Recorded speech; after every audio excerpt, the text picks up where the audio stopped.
Good evening and welcome to another episode of Apolitically Incorrect Guyana. My name is Kian Jabour and Mr. Timothy Jonas is back with us. He's been out of the country for a while. Came in last night. You missed a lot. Well, with social media, you don't miss much. You see what's going on and you try to see the truth. Well, that's an interesting statement to start this off with. Tim, I know you've seen everything. I know everybody in Guyana has seen everything. I'm by no means do we need to let what happened on Monday overshadow the situation with young Adriana, right? But the conversation does have to happen, and I believe we can address both parts of this because I know, much like myself, a lot of people want your opinion on the whole situation. We can talk about the death, what occurred, how this whole situation played out, police, etc., and then we can go into what happened on Monday, all right, from the hospital moving forward. I do have a story to tell that I did on a live on Facebook, and I spoke about something that I witnessed and I was there for. And what I'm going to first do is we're going to just start with the murder first, or with the death of Miss Adriana Young. I know it's something that's hurt the entire nation, and people want answers. I was up in Tucson myself, and I'll tell you right now, you're not convincing anybody up there that this wasn't a murder. Or covered up. Obviously, there's a lot of questions to be asked. The postmortem was done, and they said there was no marks of violence. There was no signs of forcible drowning, as the president said. And then we also have obviously the video evidence of them, people who were there, witnesses who were there, making claim that the pool was checked. They said nobody was in there. There were lots of people there. There's questions obviously about how deep the pool is, how clear the water was. But nonetheless, I guess what really, really made this whole situation go from, worse to horrible was the manner in which the police acted in this situation. And I think that has to be one of the main points here, because the first thing is, if they had acted correctly to begin with, they'd gotten to the scene of the crime, they acted swiftly, they might have found this girl in whatever the situation was. And then how they handled the family after, did they do any kind of proper checking, etc., and who all that blame falls on.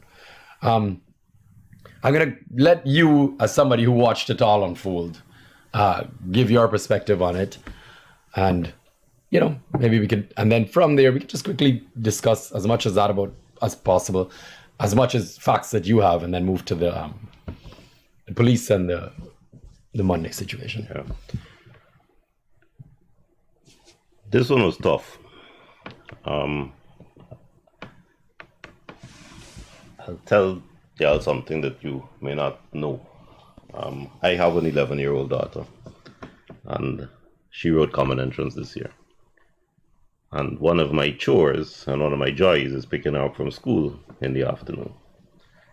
And she got a little clique of friends, all 11-year-old girls in her class, and they go running up and down the corridor, and they giggle, and they're larger than life, and they're full of life, and they enjoy themselves, and they pose for pictures, and they're fronting, and they got attitude, and it's wonderful to see them. And you see them waiting to turn into young ladies, You see them growing up, and they pose, they take pictures, they show the peace sign and that kind of thing. And they're full of life. And then I look at the pictures of this little girl, and she's full of life, and she's smiling, and she's happy. And then I look at the comments on social media by the media by the private people, by the politicians on one side and on the other side. And I think how ugly and vicious we can become as a society, forgetting this little girl full of life, full of potential, bursting with life, as is obvious from her pictures. So obviously happy. I don't know her, I don't know her family, but that is one happy, content little girl. And I want people to step back from the judgmental ugliness that our society gets into so easily, of trying to other people, trying to show that you're better, you know more, the dangerous court of public opinion, and ask people to remember that this little girl has been lost. I saw the picture of her father. Father, you're required normally to have a family witness an autopsy. Okay, and I can't go and see no autopsies for no child of mine. And when the man came out today and said he couldn't watch it no more, I could not understand the vitriol that continued to come out to these people who were never there, never saw, don't know the family, don't know what happened, but willing to jump to ugly conclusions against the little girl at first. I saw some animal comment on Facebook when the police force spouted their nonsense that there was a vehicle and she was carried away, that she'd gone with some man and that kind of thing. That's how vicious we've sunk to as a society. So first, give the family the respect and the decency and the space that they can manage what got to be, for me, an insurmountable, impossible task of dealing with this issue. And second, don't allow the trolls, the people who lie, the anonymous accounts that are patently false, to lead you to a false judgment. And understand that nothing any of us can do now can help. And I think that's the starting point. We can't help. And to her father and her grandmother and her family, I am really, really sorry. I am sorry for the trauma you've gone through. And I'm sorry for the increased trauma that the country, that our ugly society has put you through with what has gone on. A happy, contented, full of life little girl has been taken from you, and that should never have happened. And all the failings of our police, of our leaders, of our institutions, the failings of the hotel not having a lifeguard, you are in this society, in this mess that we have created for ourselves, and you're the victim of it. And I'm sorry. I am really sorry. Absolutely. I guess I'm going to say this. That is how the president should have said it. What we are missing now in society, Tim, in my opinion, is empathy. Nobody cares about each other anymore. And because of this, we are watching everything around us deteriorate, because we are so busy looking out for ourselves and not understanding the struggles of our neighbors and our friends and our, villagers, that no one is trying to better the system that will protect everyone. We have no interest now other than self-preservation. And this is what society has become, because, and this is my opinion, because we're in a position that no one is caring about us. So if the police are not protecting me, I have to protect me. And once that mentality takes hold of you, is every man for himself after that. And this is the issue that we now have in society. We will sit down and we will think to ourselves, all we need is more money. I just need more money, more money, more money, more money. Not ever accepting that, one, there's certain things that money will not save you from. And then two, we all rely on the same institutions and systems no matter what. I mean, up to yesterday, you saw it with the fire service. This situation with the police, constantly with the police. I mean, our schooling systems, our health systems, we all rely on the same thing, on certain basic fundamental institutions.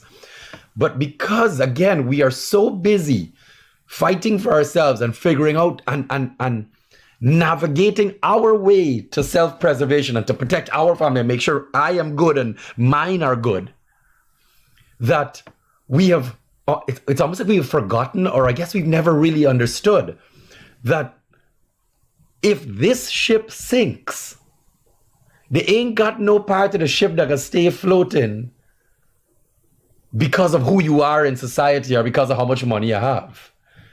We've seen it happen all over the world.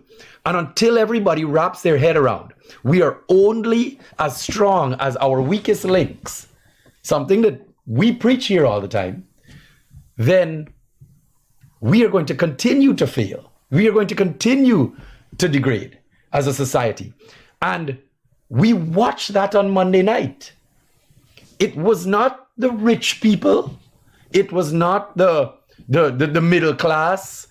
It was the poor Guyanese that came out there. All right? And bad elements mixed with good elements. And I will say that because, yes, there were bad people looting. There were bad people causing damage.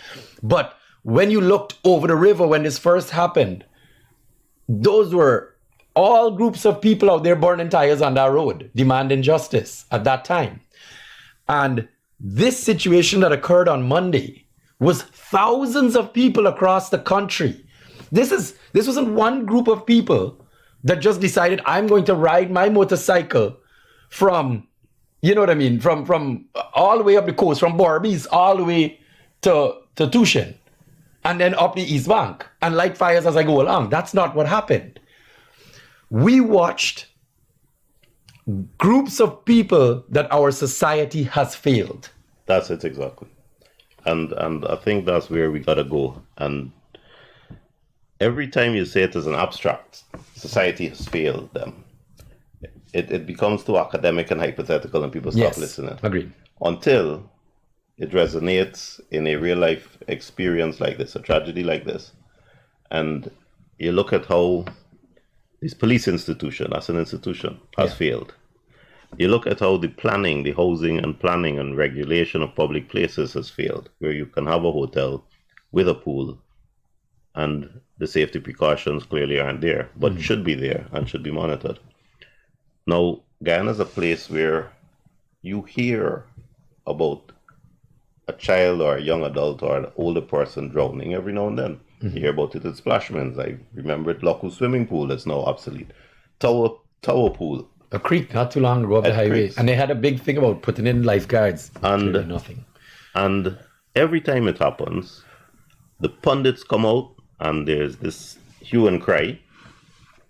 But if the system existed and had been implemented, then there would be safeguards against this kind of tragedy. It is that simple. Now, the reason you have a social contract, the reason you have a government, the reason you have laws is because the strong are there to protect the weak. You give people power, not so that they must have power to enjoy, but so that they can use that power to protect the powerless. And you protect the powerless by giving them security through a police force that looks after them.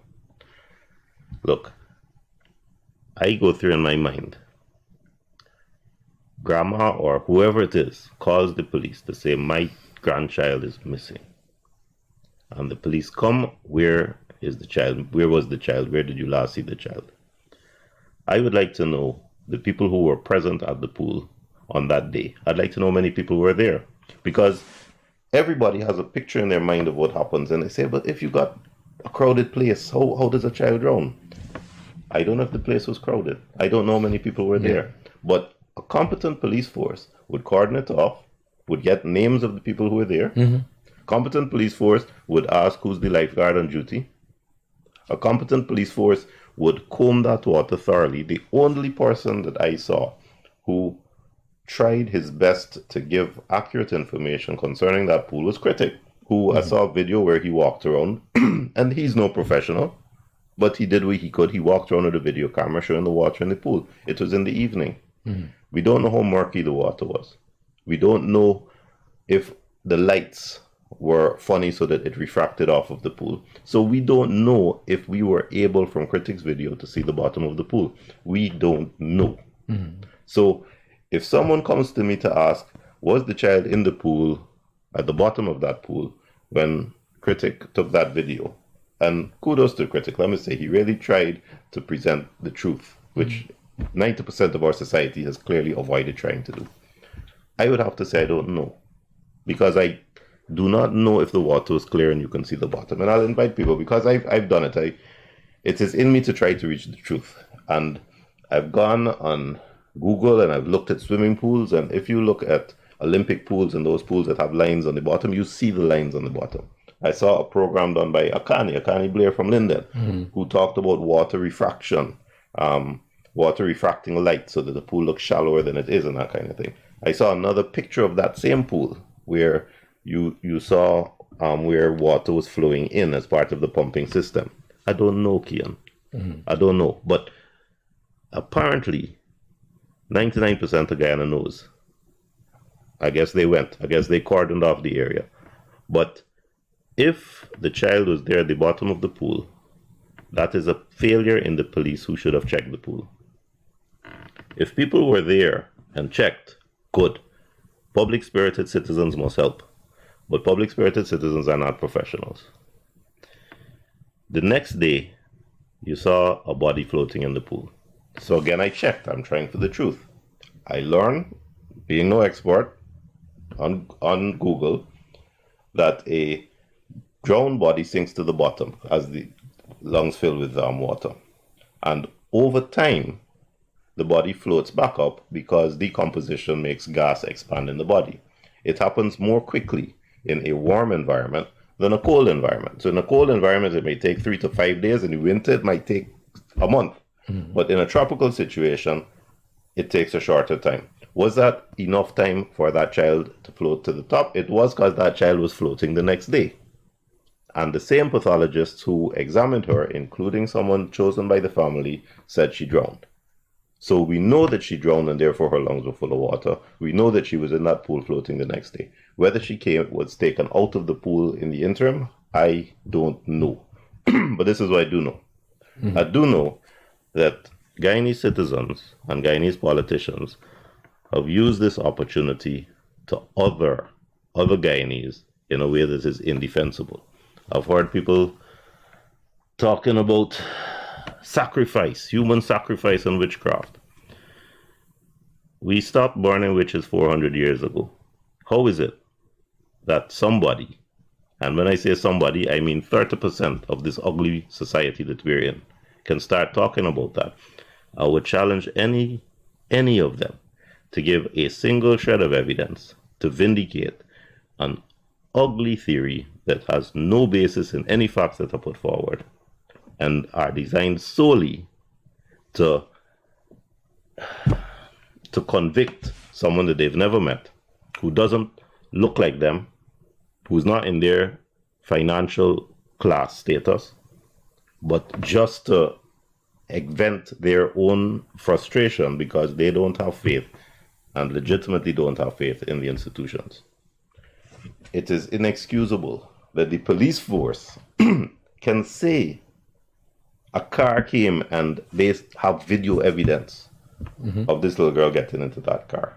Nobody can see that yet. It is inexcusable that a police rank on the road can stop and arrest a man he never saw driving a car that was doing nothing wrong on the instructions of somebody who's not even present, with no warrant, with no nothing, and keep that man incarcerated for no reason at all.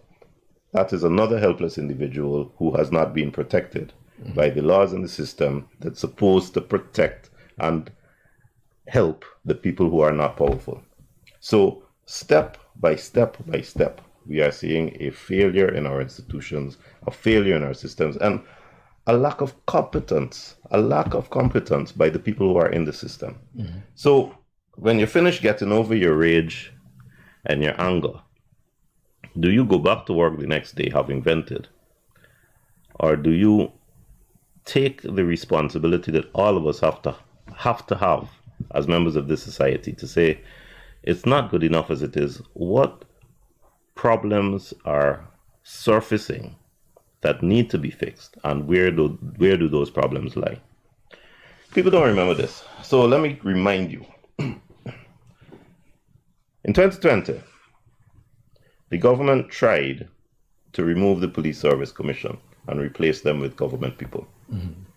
They were resisted, and part of their effort to dismantle the Police Service Commission, the Police Service Commission had refused to give promotions to ranks and officers that the government wanted promoted.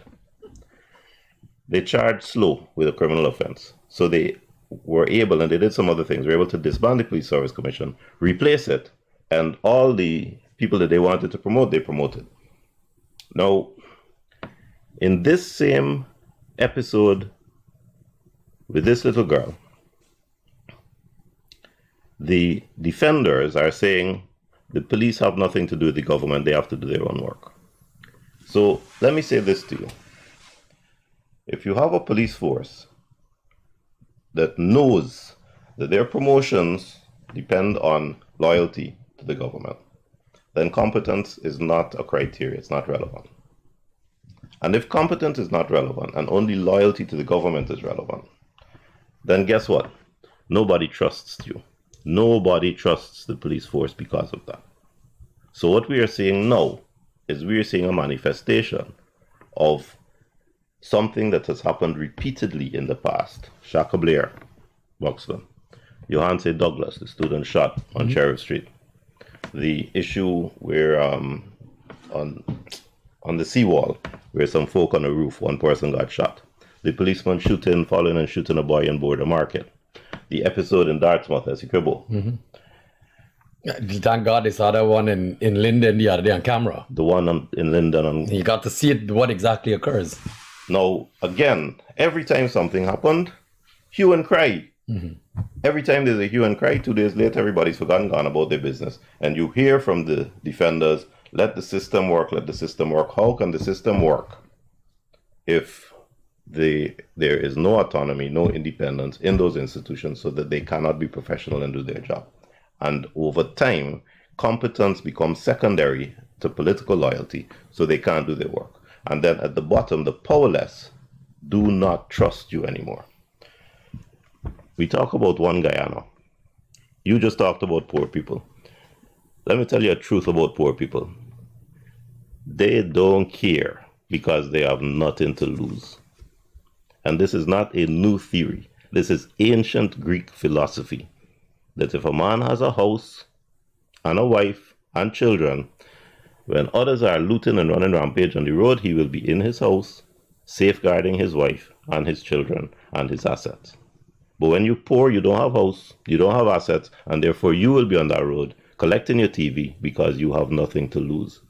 Those people who are looting, who are young, unemployed, vicious, they are uneducated because the education system failed them. They are unemployable because the education system failed them.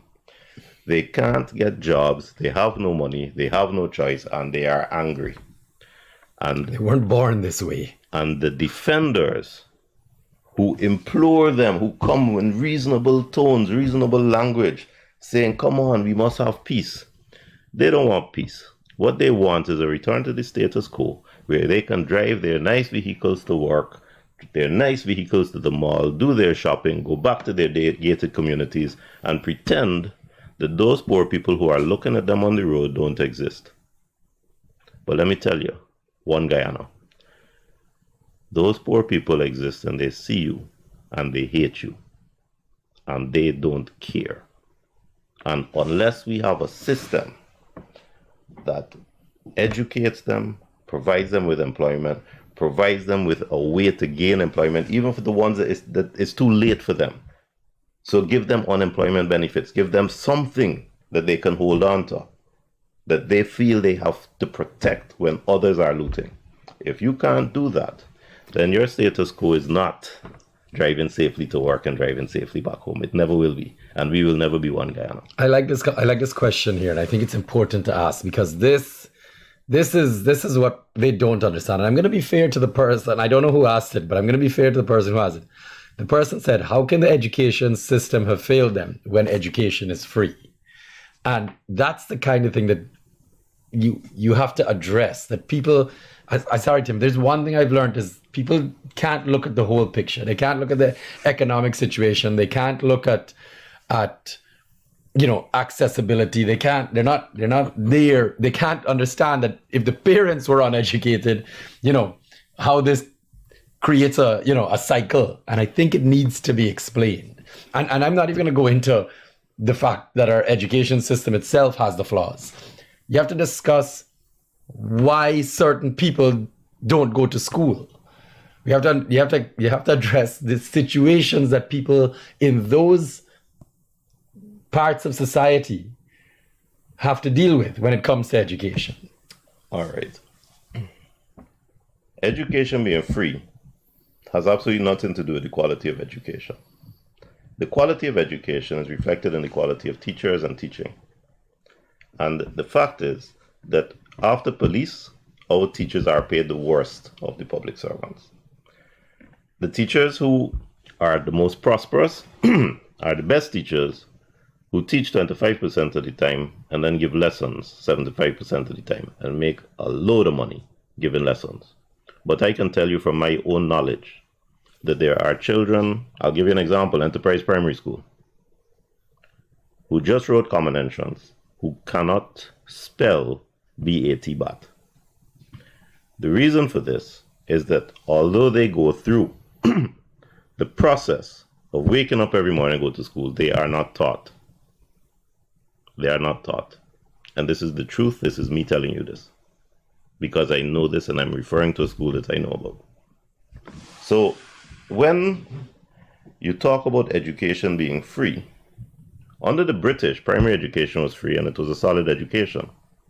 I grew up, and the lady who took care of me, a lady that I believe descended from royalty, she would sit down, have her lunch, open a newspaper, discuss intelligently about news. My childhood involved her educating me as part of that process. I challenge you now to find somebody from primary school who comes out of our primary school who will sit down, intelligently read a newspaper, intelligently discuss international events, Trump, the British Prime Minister, the issues going with the import duty that Trump is putting in. It doesn't happen anymore. The level of education in Guyana has gone down to such an extent that it is an embarrassment. In my practice in law, if I am dealing with a running down case, one of the questions I will ask the driver of a vehicle is if he can read. Because I know from experience that 30% of the time, if I ask a minibus driver that question, he'll say yes. And then I'll put a book in front of him and he'll say he doesn't have his glasses. So then I'll say, can you read? Yes. Is your eyesight good? Yes. Then I put the book in front of him. Can't read it. 30% of the time. Those are products of our society and our education system. We have failed them. How did he get a license? Because the police system is broken and we have failed them. Because you can't get a license if you can't read. Because anybody who got their license properly knows that there's a test involved, which involves literacy. You got to know to read. So this is experience telling you that we have failed our children, we continue to fail them with a poor and broken education system. And one of the problems with that system is there was a foolish policy of no child left behind. So that come hell or high water, whether you can read or not, you are promoted at the end of the school year. The other day, a headmaster from Linden, a courageous man whom I've never met, but I'd wish to acknowledge, I hope he hears of this, for his courage and his dignity and his honesty, said he's not doing that. If your child has not demonstrated competence at the grade level that the child is in, the child should not go to a higher grade level. How on earth will he be competent if he can't even do the work in the class below? Mm-hmm. And he was hauled over the coals for that. A man who stood his ground and did what he thought was the right thing, because he is interfacing with the students and he is seeing the disastrous results coming out. Our education system has failed us and has failed those in the school now and those who are graduating from the school. And the people you see on the road who are unemployed and unemployable are the victims and the examples of that end result. So for every tragedy that we discuss, we are looking at the end result of a systemic failure because of the failure of the system to cater for helping the powerless and protecting the powerless. The people in power love their power, but they love their power for themselves. They love their power so that they can drive their Prados, get duty-free exemptions, get lots of money, build bigger houses, get free land from Central and Housing, build bigger houses. And in the meantime, the poor are there and they're watching. And we are a tinderbox. We are a tinderbox ready for an explosion. And it was demonstrated last week, and it's going to happen again. Because in this small society, you can't hide it. You live in next door to those poor people who hate you. There's no one Guyana. All right, now we have to jump into the police. That is a critical conversation of how we are now fixing. We can, in full agreement, you and I have preached it on this show over and over and over, that this society is getting increasingly frustrated. People are not being able to put food on their tables for their families. People are not being able to protect their children. And frustration is just growing. And tie that in with a lack of education, you're a pressure cooker here. All right? And I think that's just something. First, I think people need to let that sink in for a second.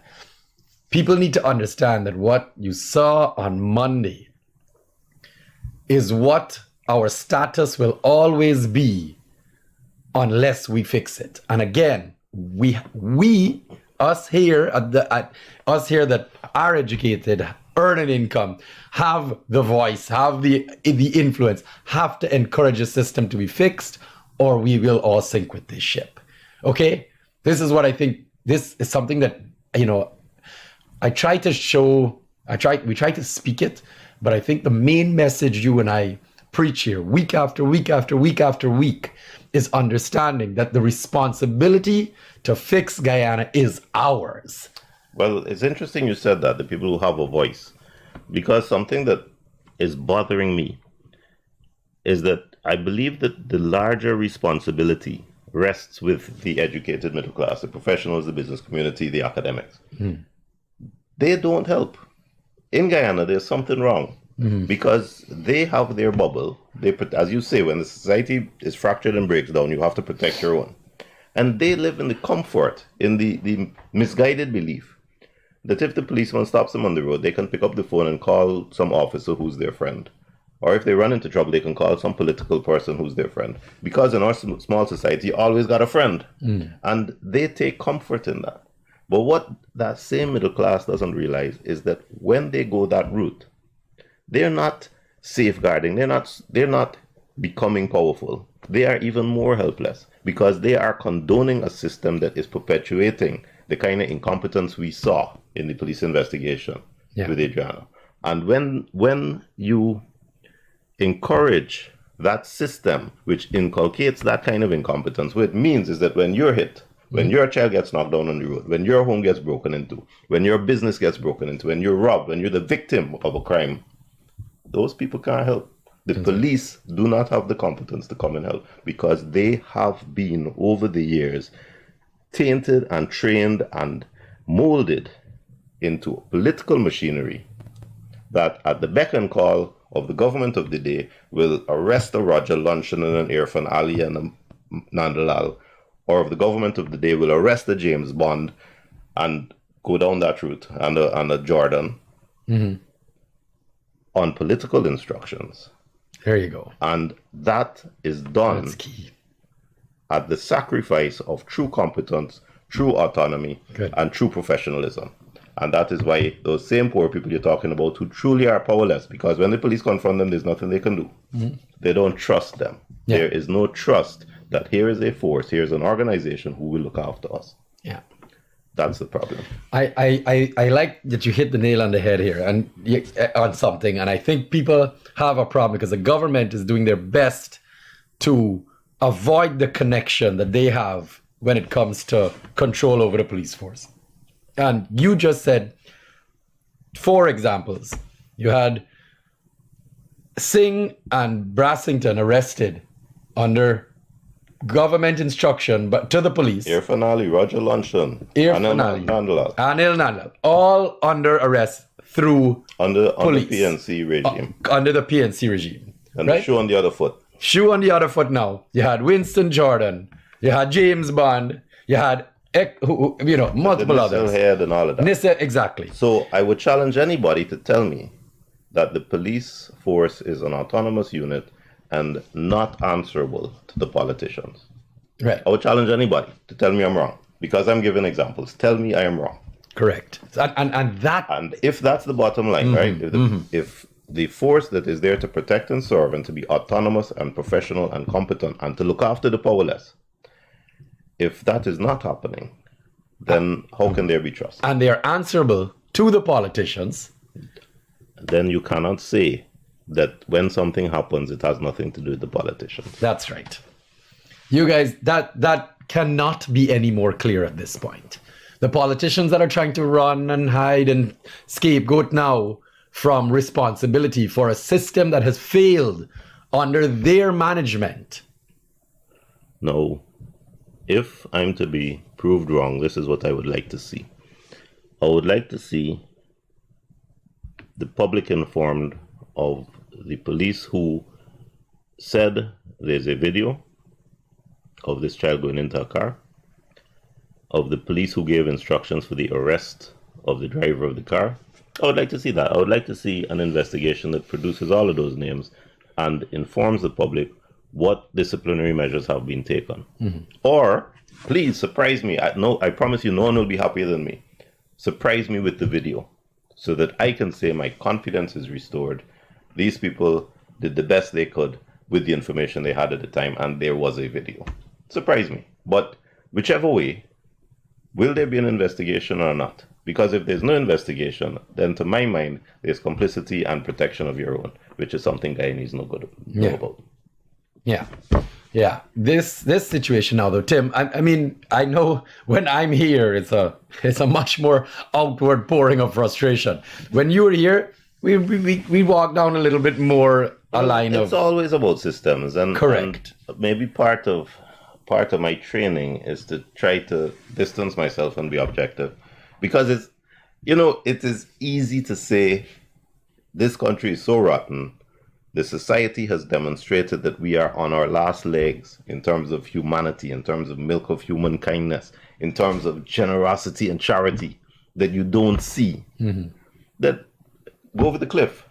But if you do that, then we are back to the Stone Age. Right. And we can't be there. We have to be making our effort, hopefully by example, but also by preaching. Yeah. To say, let us do better. And the way to do better is to understand you can't rely on individuals, because individuals will always let you down.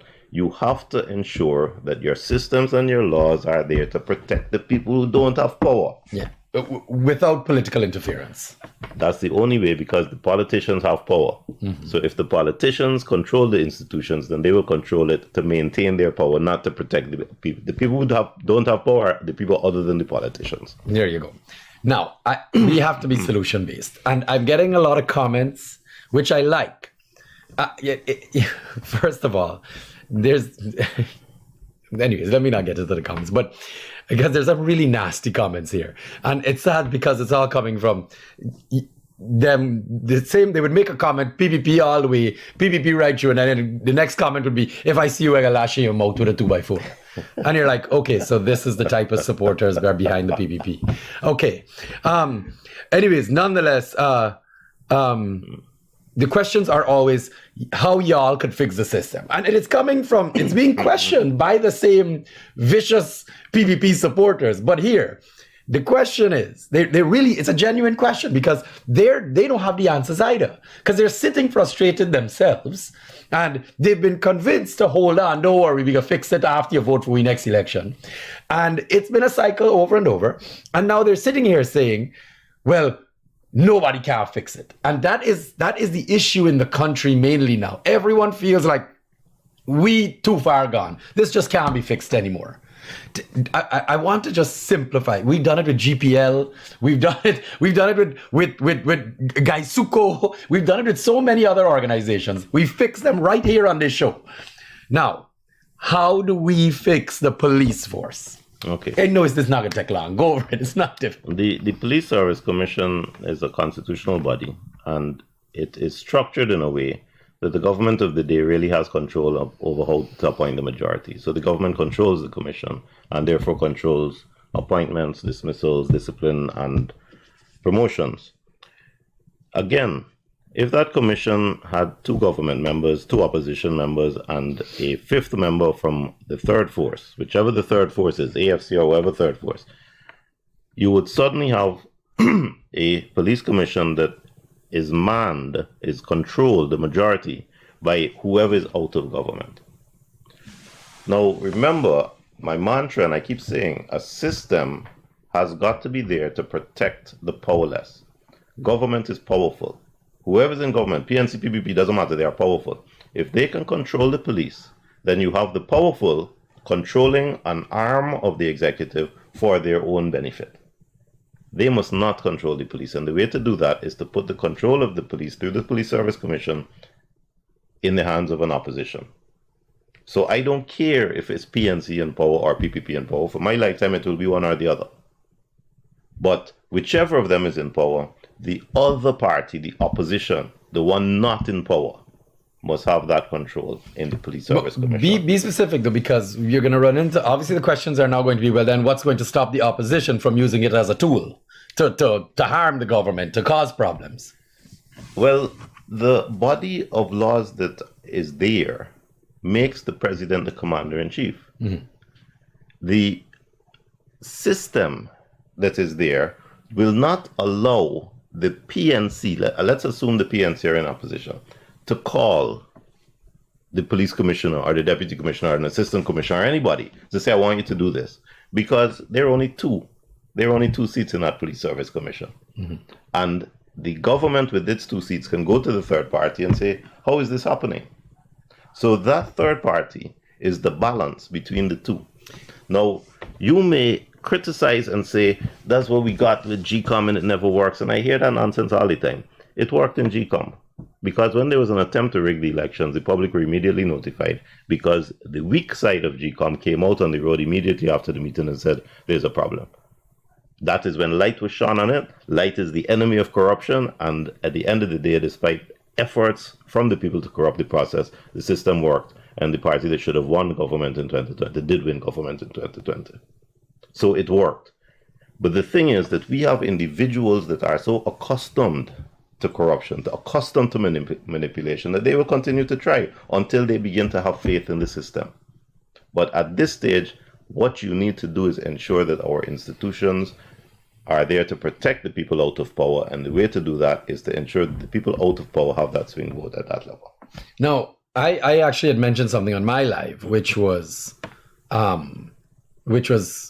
putting more, you can even have more members on that panel. That panel, which, bar association, private sector, Well, civil society.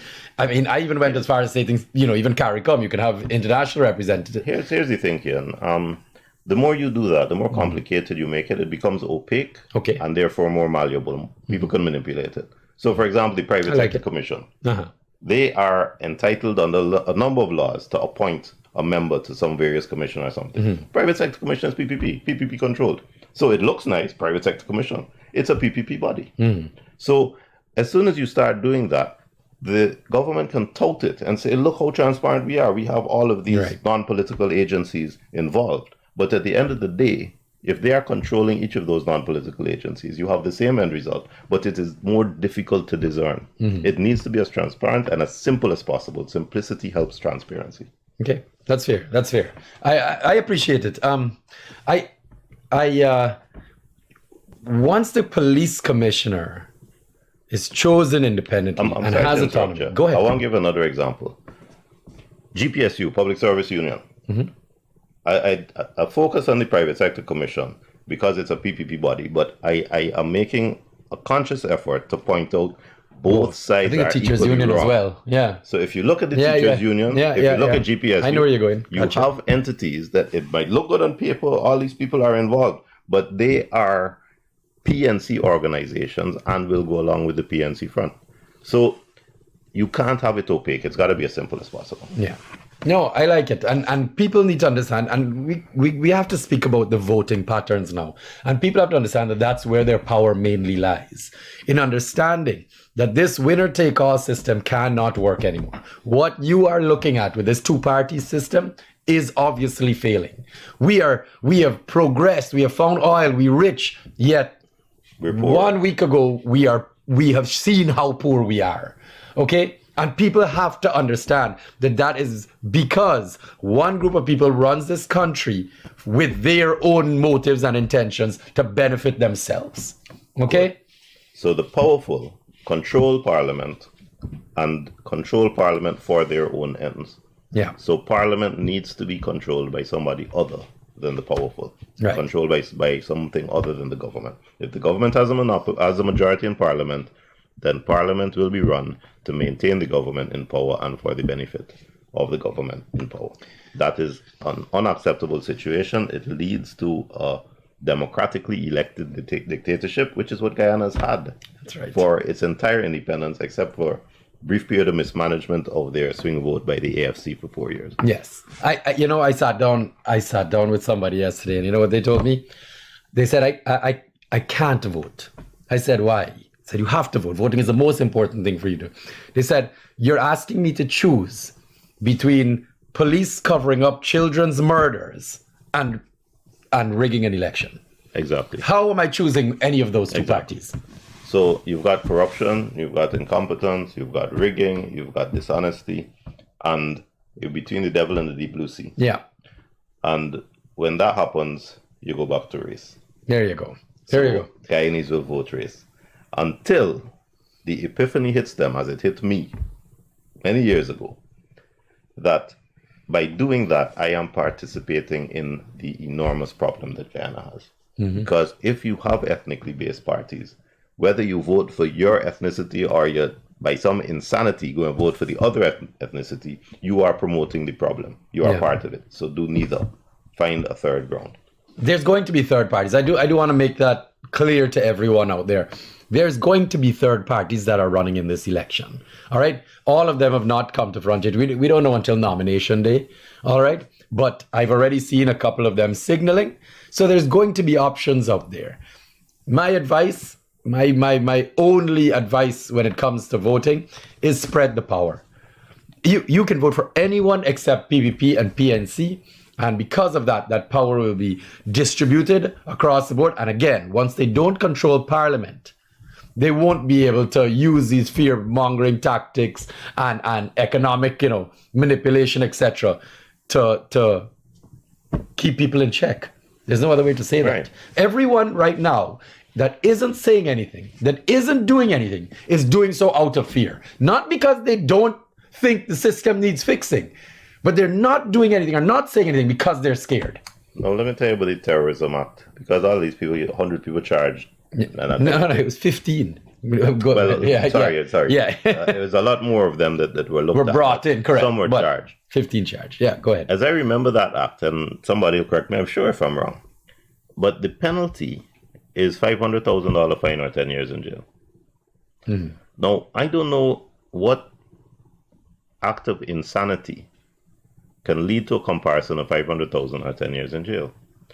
And here's the thing.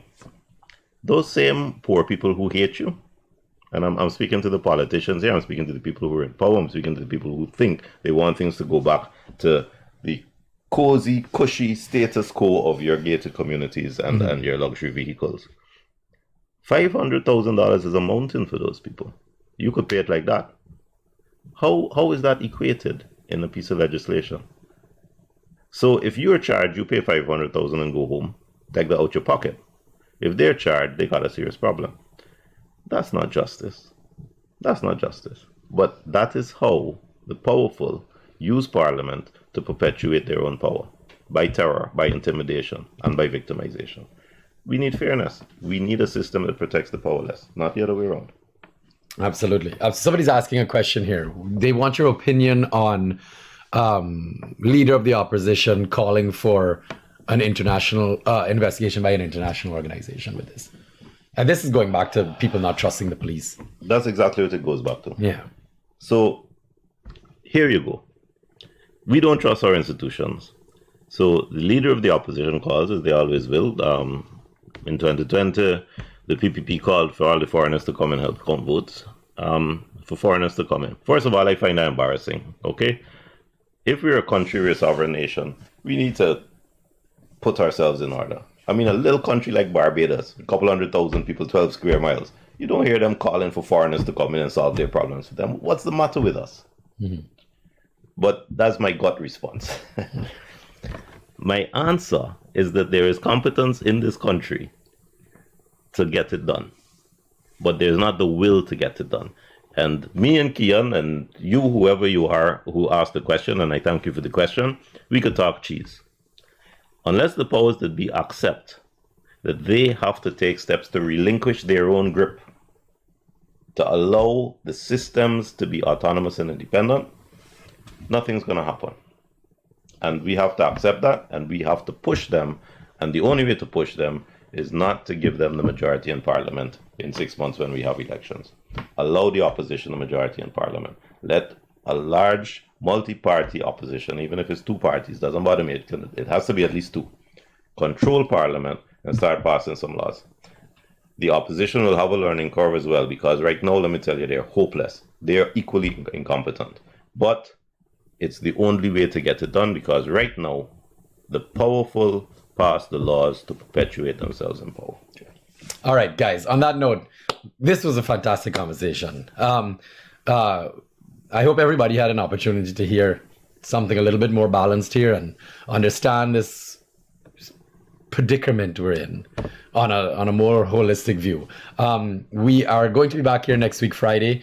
You are back in town, and what I will call for right now, just before I come off, is Monday is the funeral of little Adriana Young, and we are going to call for peace. We know that frustration will build up. We know their emotions are high, but people need to stay calm, and people need to understand that, again, if there is cause for justice, peaceful protests are the way to do this. All right? And because of that, you will see that you will have strength in numbers. All right? And the more numbers that come out, the more numbers that speak out for justice, the more numbers that people see rallying behind a cause, is the more influence we will have over the systems.